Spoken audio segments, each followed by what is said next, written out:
if the goal was to be in the WWE, you accomplished that goal, you accomplished that dream. Yeah. Is the goal now to just do other big things in the world of wrestling?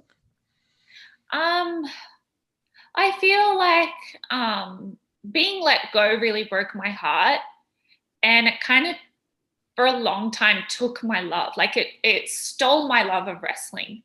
And I would love to get that back and not move on with my life with this bitter feeling about wrestling. Like I still get emotional about it. But I know one day I'll be able to, like, those circumstances I'll have control over, and I won't let it affect me like it still does now. Yeah.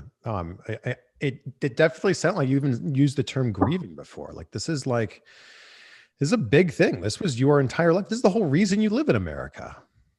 Yeah, I mean, like I decided I wanted to wrestle for WWE when I was 10 years old. So literally, and like, it's so weird, like in high school and like growing up, knowing that's what I wanted to do with my life, literally every decision I made in my life was for the purpose that it would get me one step closer to WWE. And those are things like picking my subjects in high school. Like what subjects can I pick that's going to help me learn things that is going to like progress me to WWE?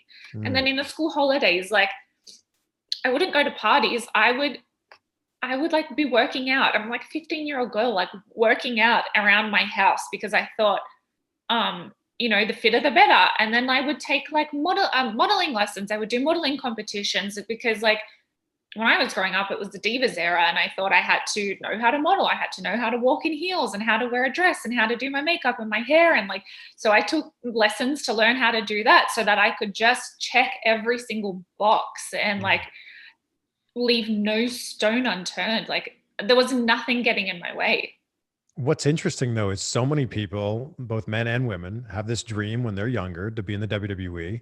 And then that dream shifts or it changes and they go, well, it's okay if I am still a wrestler. The goal was WWE, but I'm okay to just be a wrestler. And then they're like, well, it's okay if I'm maybe a referee or maybe I, work at this organization instead of this organization. Yeah. Your goal was WWE. And I mean, we talked about this a little bit last time, but to live in Australia and have your goal be WWE when there's really no one that's done it before you when you're 10 years old to like follow in their footsteps. Yeah. That kind of seems like a pipe dream when you're that young.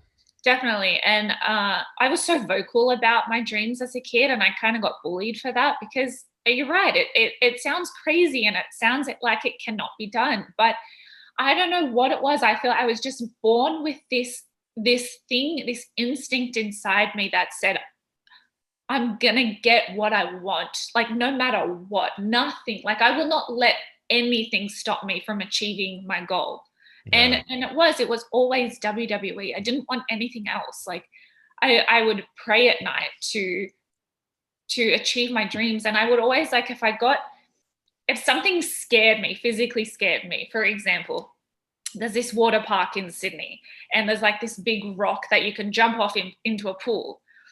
Well, I didn't know this at the time, but I'm afraid of heights. So every time I got to the edge of the rock, I could not bring myself to jump off it.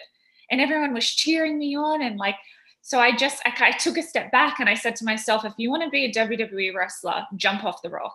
And literally just ran and jumped. But anytime I was faced with a fear of something, I would say to myself, if you want to be a WWE wrestler, do this. And I would just do it. Hey, it's Chris, and thank you so much for checking out this video on my brand new YouTube channel, CVV Clips. As the name suggests, it's a place where I'm going to post clips from some of my favorite interviews. If you haven't subscribed yet, make sure to hit subscribe and also check out these videos right here. YouTube thinks you might like them.